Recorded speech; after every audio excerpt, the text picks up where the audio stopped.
Mrs. Patterson, your daughter and your fiancé have been systematically draining your accounts for the past 6 months. Those words from Detective Williams didn't just break my heart, they shattered the last remnants of the woman I'd been for 73 years. But I'm getting ahead of myself, and at my age, I've learned that the best stories need proper telling. Before I tell you what happened next, I want you to stay with me. Subscribe if you haven't already, and let me know in the comments where you're watching from. It warms this old heart to know where my words travel. Let me take you back to where this nightmare began, in the spring of last year, when I was a foolish 72-year-old widow who should have known better. His name was Thomas Whitmore, or at least that's what he told me. I met him at the community center where I volunteered twice a week, teaching seniors how to use computers. Ironic, isn't it?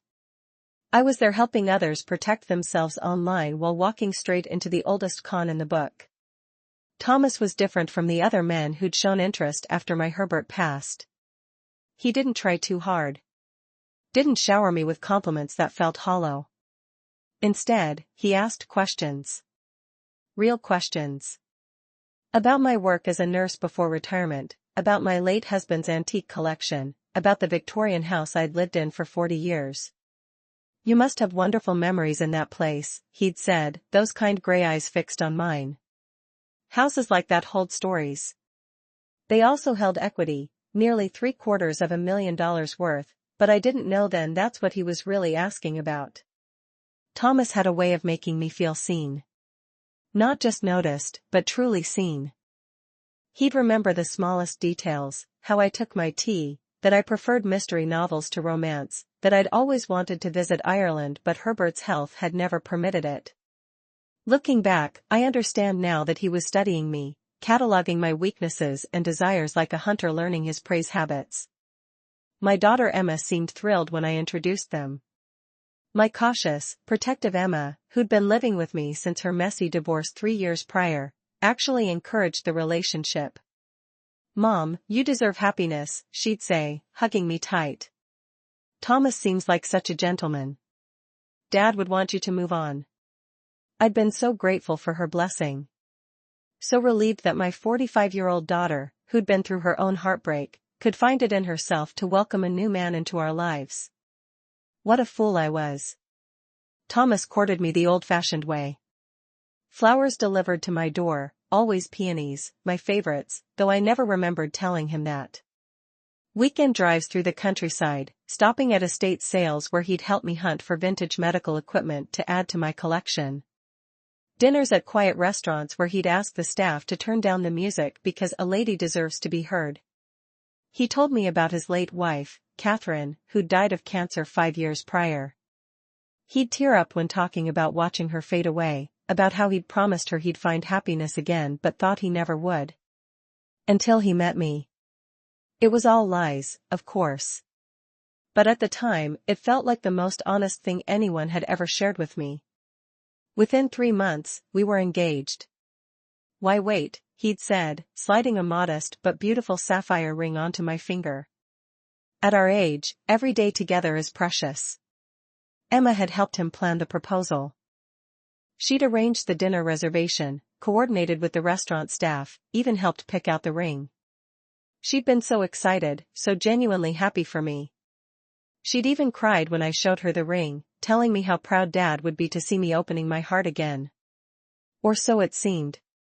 The wedding was set for October, a small ceremony in my garden.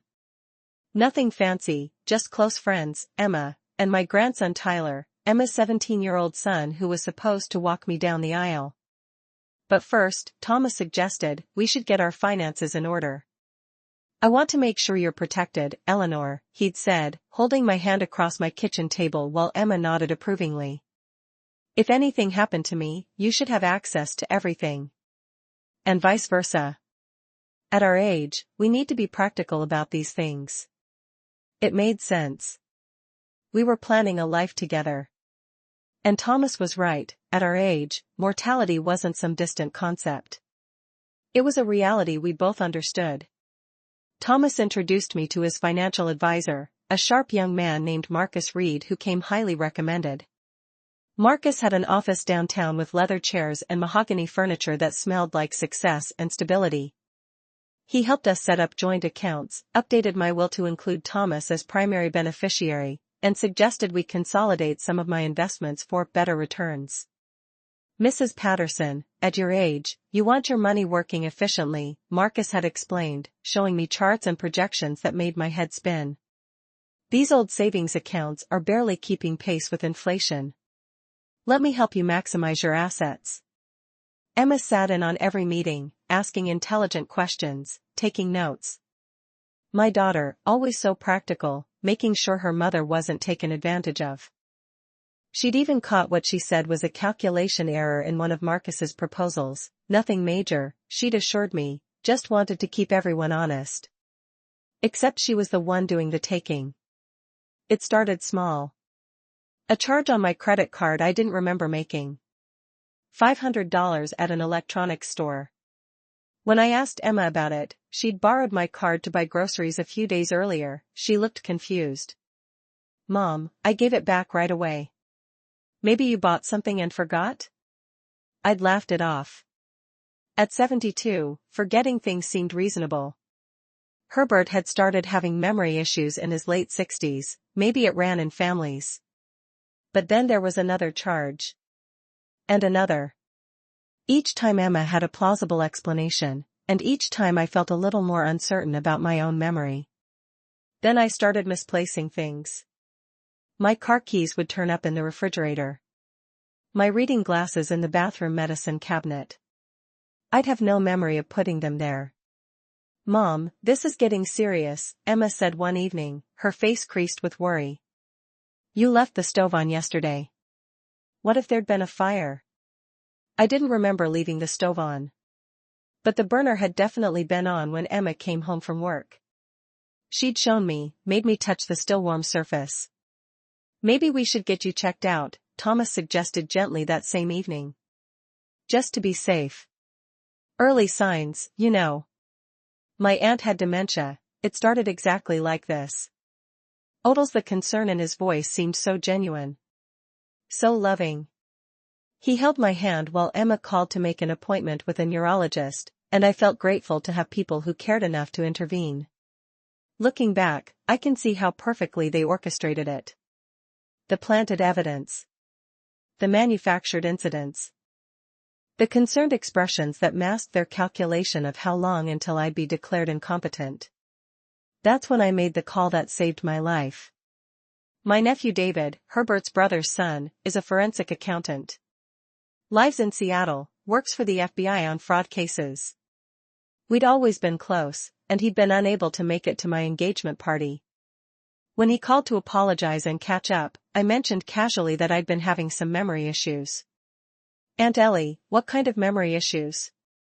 His tone had shifted immediately, professional and sharp. I told him about the charges, the confusion. Laughed about getting old, about how Thomas and Emma were taking such good care of me. He wasn't laughing. "Aunt Ellie, I need you to listen to me very carefully. Don't explain this away or make any financial moves. I'm flying out tomorrow. Don't tell anyone I'm coming. Not Thomas, not Emma. Nobody. Do you understand?" The seriousness in his voice frightened me. "David, what's wrong? Just promise me, Aunt Ellie. Promise me you won't mention this call." I promised, though I didn't understand why. That night, I lay awake next to Thomas, listening to him breathe, wondering what David knew that I didn't. David arrived the next afternoon while Emma was at work and Thomas was supposedly meeting with a client. What he showed me in my own living room made my blood run cold. Over the past 6 months, nearly $200,000 had been systematically moved from my accounts. Small transfers at first, $5,000 here, $3,000 there. Then larger ones. $20,000. $30,000. Money going to offshore accounts, shell companies, and directly to Thomas Whitmore, except that wasn't his real name. His real name was Thomas Wickham, and he had 3 previous marriages to wealthy older women. 2 had died under suspicious circumstances, one from an accidental medication overdose, another from a fall down the stairs. One was in a nursing home with dementia, diagnosed right after she'd signed over her assets to Thomas. She was only 67 when she went in. She's still alive, barely, unable to recognize her own children. Aunt Ellie, David's voice was tight with controlled anger, Emma's name is on half these transfers. She's been accessing your accounts directly. I couldn't breathe. Couldn't process what he was showing me. My daughter. My Emma, who I'd raised alone after Herbert's heart attack when she was just 15. Emma, who I'd put through college working double shifts at the hospital. Emma, who'd cried in my arms after her divorce and promised she'd never let anyone hurt her family again. Emma, who'd held my hand at Herbert's funeral and told me we'd get through it together. There's more, David said quietly. He pulled out his laptop and showed me emails. Planning documents. A whole scheme laid out in cold, clinical detail. They'd planned to have me declared mentally incompetent within the next 3 months. The memory issues were just the beginning. Next would come more serious incidents, wandering, confusion, maybe even a staged accident that would require hospitalization. Once I was declared incompetent, Emma as my daughter and Thomas as my husband would have control of everything. The house. The life insurance Herbert left me. My pension. The antique collection worth over $300,000. Even my car, my jewelry, the small investments Herbert had made that had grown substantially over the years.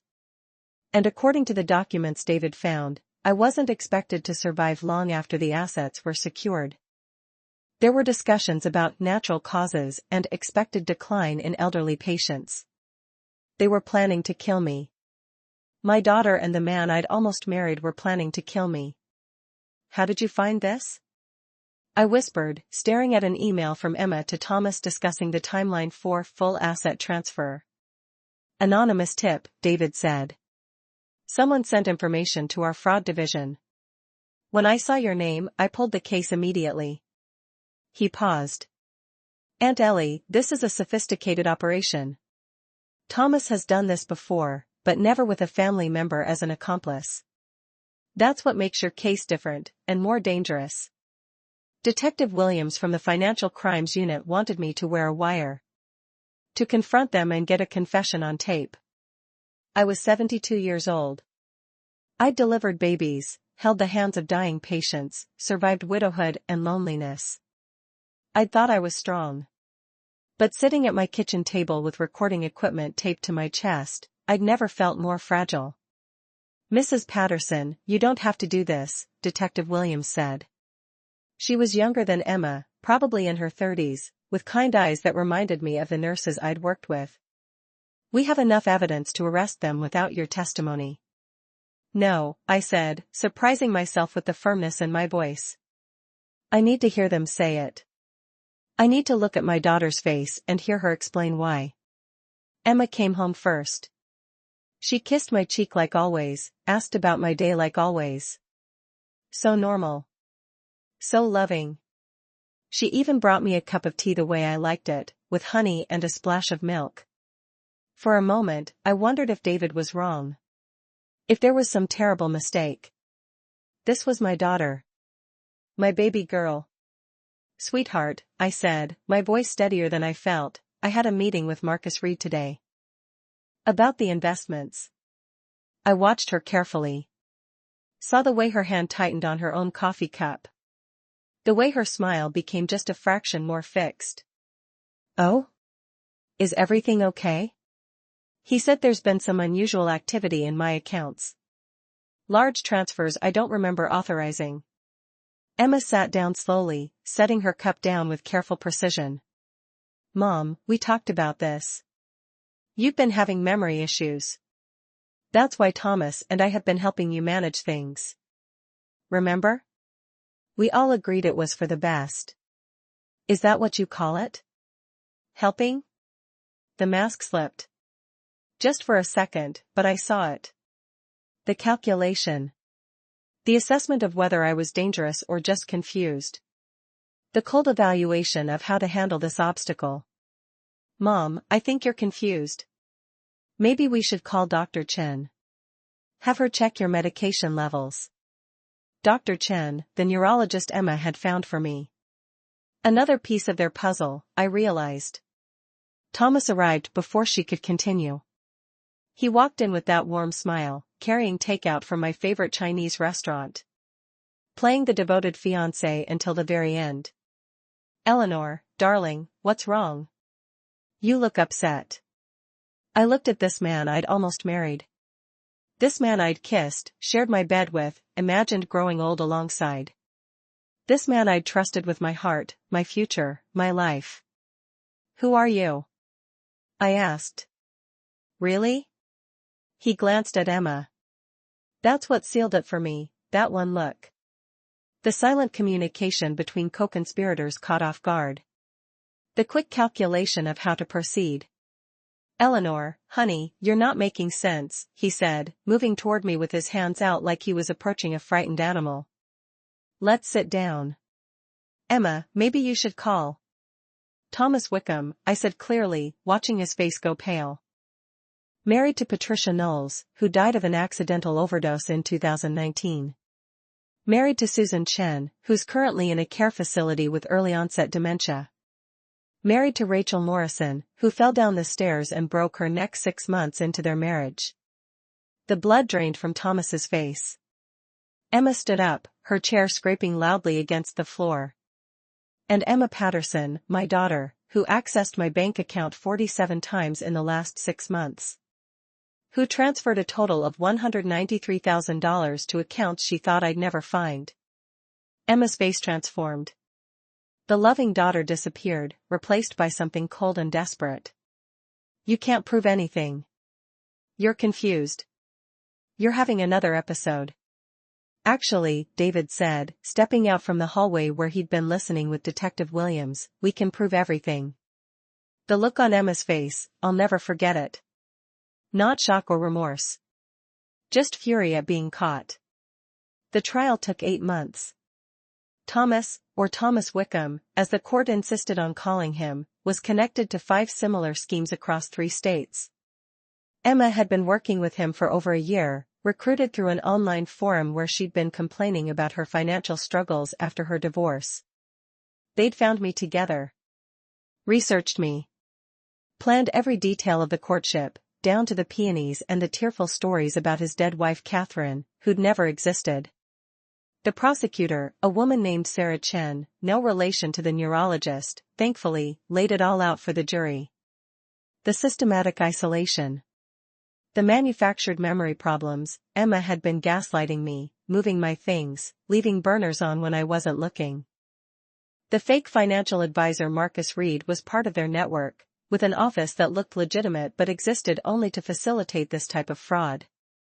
Ladies and gentlemen, Sarah said during closing arguments, this wasn't a crime of passion or desperation. This was a business. A business that required Emma Patterson to look at her mother, the woman who raised her, who sacrificed for her, who loved her, and see only dollar signs. They'd even planned how to dispose of my body after my natural death following incompetency. There were discussions about cremation to avoid autopsies, about memorial services that would seem loving and proper. The prosecutor said Thomas promised Emma $1 million, her inheritance advanced, free from taxes or waiting for me to die naturally. All she had to do was help facilitate my incompetency declaration and eventual natural decline. What they didn't plan on was me having a sharp-minded nephew in the FBI. What they didn't plan on was someone caring enough to look closely. What they didn't plan on was their anonymous tipster, Marcus Reed's assistant, it turned out, who'd grown a conscience when she realized what they were planning. Thomas got 25 years. At 68, it's effectively a life sentence. Emma got 12 years, with possibility of parole after 8. I sat in that courtroom and watched my only daughter sentenced to prison. Watched her cry and apologize, saying she never meant for it to go so far, that she loved me, that she'd just been desperate after her divorce. She'd lost her job, her house, her sense of security.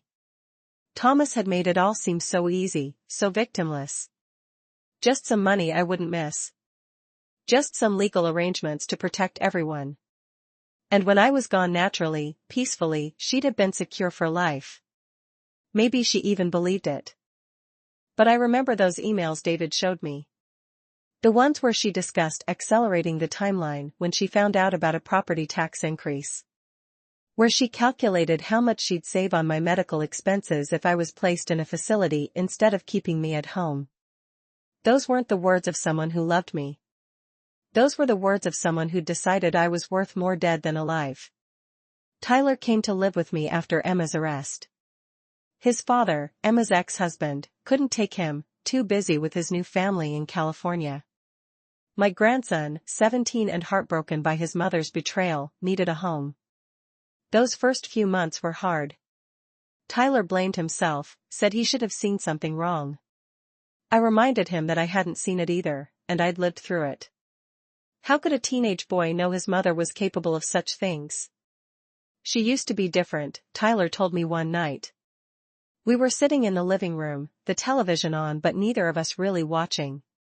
Before the divorce. She used to be happy. She used to actually care about stuff besides money. I know, sweetheart, I said, though I wasn't sure I did know anymore. Had Emma ever been who I thought she was? Or had I just been too eager to see the good in my child to notice the cracks in her character? Tyler and I rebuilt together. Two people learning that family is supposed to mean something more than shared DNA and exploitation potential. He finished high school. Applied to colleges. Started seeing a therapist to work through the betrayal. I went to therapy too. At 73, sitting in an office designed for much younger patients, talking about trust issues and family dynamics.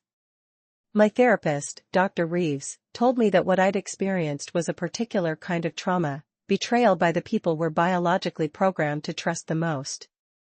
Your daughter didn't just steal from you, Mrs. Patterson, she said gently.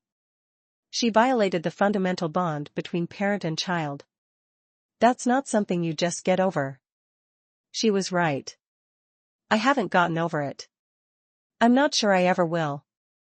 But I didn't let it destroy me either. I've become something of an advocate.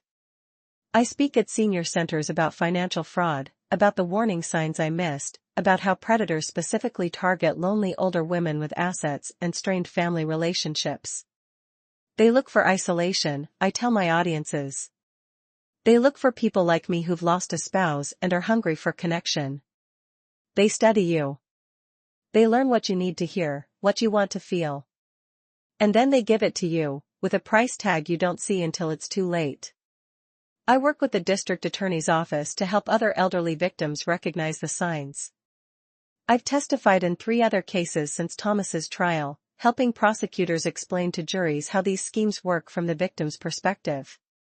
I've learned that predators like Thomas specifically target lonely older women with assets and strained family relationships. They look for vulnerability, for recent loss, for people who are isolated enough that their sudden changes in behavior won't raise too many alarms. And I've learned that the most dangerous accomplice is often the person who shares your blood. The organization I work with now, Elder Justice Alliance, estimates that financial exploitation of older adults costs Americans over $3 billion annually. Most cases go unreported because of shame, because victims don't want to admit they were fooled, because they can't believe their own family members would hurt them. I understand that shame. I felt it too. But I've learned that shame is a luxury I can't afford if I'm going to help prevent this from happening to someone else. Last month, I received a letter from Emma.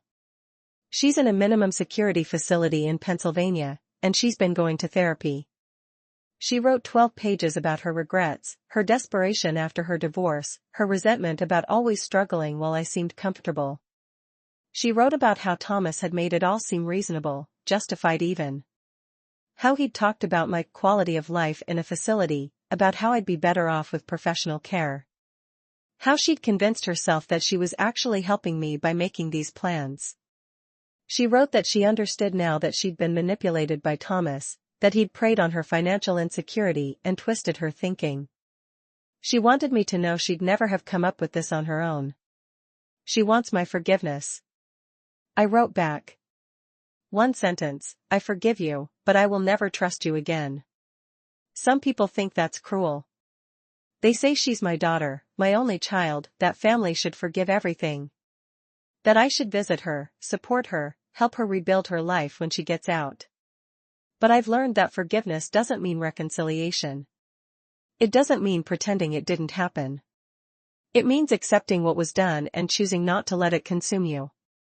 I forgive Emma because hating her would poison the rest of my life, would make me bitter and small, and exactly what Thomas tried to reduce me to. But trusting her? Welcoming her back into my home when she's released? That's a gift she'll never receive from me again. Tyler struggled with my decision. Grandma, she's still my mom. I know, sweetheart, I told him. And if you want to talk to her, if you want to visit her or have a relationship with her, I'll never stop you. But I'm done being the person who loves so blindly that I ignore when I'm being destroyed. He thought about that. Is it wrong that I'm angry at her? No, honey. It's honest. And honesty is the only thing we have left. I'm 73 now. A year older, and perhaps a lifetime wiser. The house feels emptier than it did when Herbert died, because at least then I had Emma. At least then I believed I wasn't alone. Tyler lives with me now. He's in college, studying criminal justice.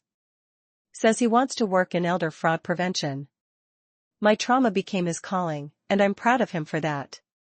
We're selling the house soon. Too many memories, both real and manufactured. Tyler and I are moving to a smaller place near David in Seattle. Starting fresh, though the phrase feels strange at my age. How do you start fresh when you're in your 70s? But then I remember, Herbert and I didn't meet until I was 28, married at 30. I had a whole life before him that I'd almost forgotten about. And I had years after him that were good, until Thomas came along. So why can't I have more years now? Why can't a woman in her 70s start a new chapter? I've also started dating again, cautiously, with David running background checks on anyone who shows interest, much to their confusion. I'm too old to apologize for being careful.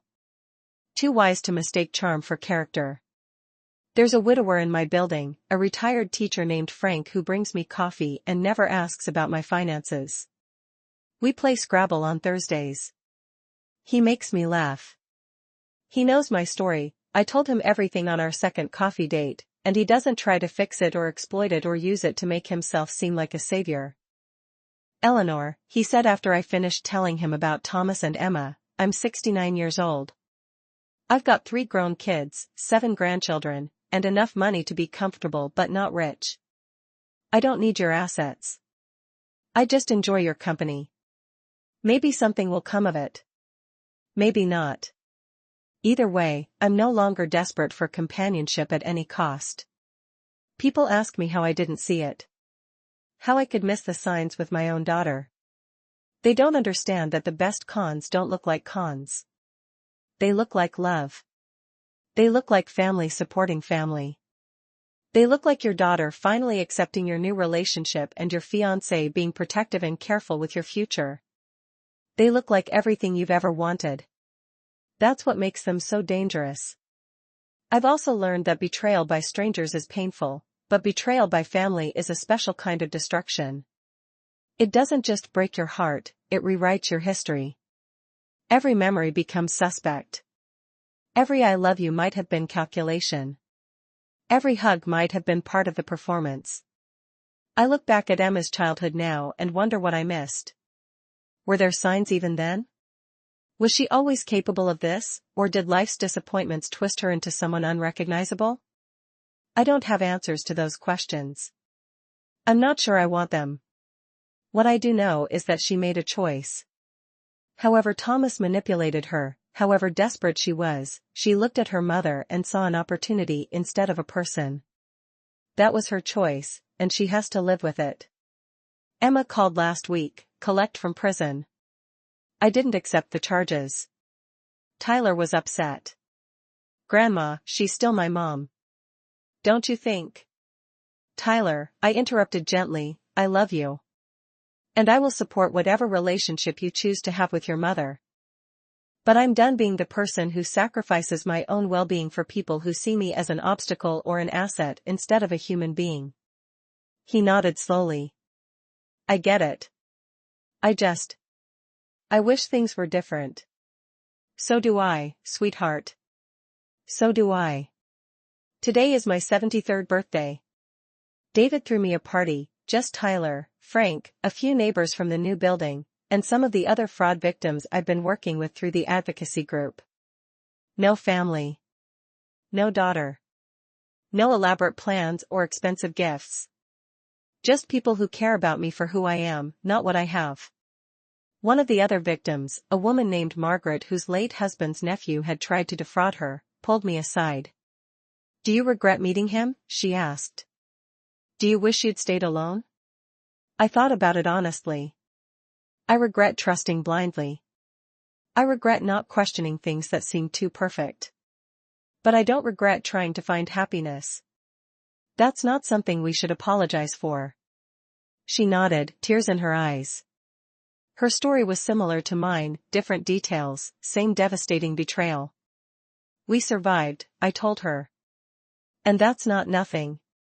Later that night, after everyone left, I sat in my new living room with Tyler doing homework at the table and Frank dozing in the armchair after too much birthday cake. The TV played softly in the background. This wasn't the life I'd imagined at 73. This wasn't the golden years I'd planned, with a loving daughter nearby and grandchildren visiting and a partner to grow old alongside. But it was real. It was honest. And it was mine. My phone buzzed with an email from the victim advocacy group. Another woman, 68, recently widowed, who'd met a charming man at her church and was now watching her accounts drain mysteriously. She'd seen my story on the news and was asking for help. I picked up the phone and called Detective Williams. I've got another one. Can you look into this? Because that's what I do now. I help catch the predators who hunt lonely older women. I testify. I educate. I fight back. Thomas Whitmore thought he'd found an easy mark, a lonely widow with assets and a strained relationship with her only child. He thought age made me vulnerable. He was wrong. Age has made me dangerous. Because I'm a 73-year-old woman with nothing left to lose and everything to fight for. I'm a woman who's learned that survival isn't about avoiding betrayal, it's about what you do after. And what I'm doing is making sure no other woman sits in a detective's office, hearing that the people she loved most were planning her destruction. Emma's up for parole in 7 years. She writes every month. I don't respond. Maybe someday I will. Maybe someday the woman who forgave her will be ready to communicate with her. But not today. Today, I'm helping Margaret file her report. Today, I'm teaching Tyler how to recognize financial manipulation so he never becomes desperate enough to betray someone he loves. Today, I'm having dinner with Frank, who makes me laugh and expects nothing in return. Today, I'm alive, free, and finally understanding my own worth. And you know what? At 73, that's more than enough. The house in Seattle is smaller than what I'm used to, but it has a garden where I'm planting peonies, real ones, chosen by me, not as part of someone's manipulation. Tyler's school is nearby. David visits every Sunday for dinner. Frank is considering moving to Seattle too, though he insists it's because his daughter lives there, not because of me. We both smile at that lie. I've learned that starting over doesn't mean forgetting. It means carrying your scars with dignity and refusing to let them define your future. It means understanding that trust isn't weakness, betrayal is. And it means recognizing that survival, at any age, is an act of courage. If you've made it this far, thank you for listening to an old woman's story. If you know someone who might be in a similar situation, older, recently widowed or divorced, suddenly in a whirlwind romance with someone asking a lot of questions about finances, please share this story. Please help them see the signs I missed. We're never too old to be taken advantage of. But we're also never too old to fight back. And to Emma, if you somehow see this, I hope you find peace. I hope you become someone better than who you were. But I will never forget that you valued money more than you valued me. That's your burden to carry, not mine. I'm finally free.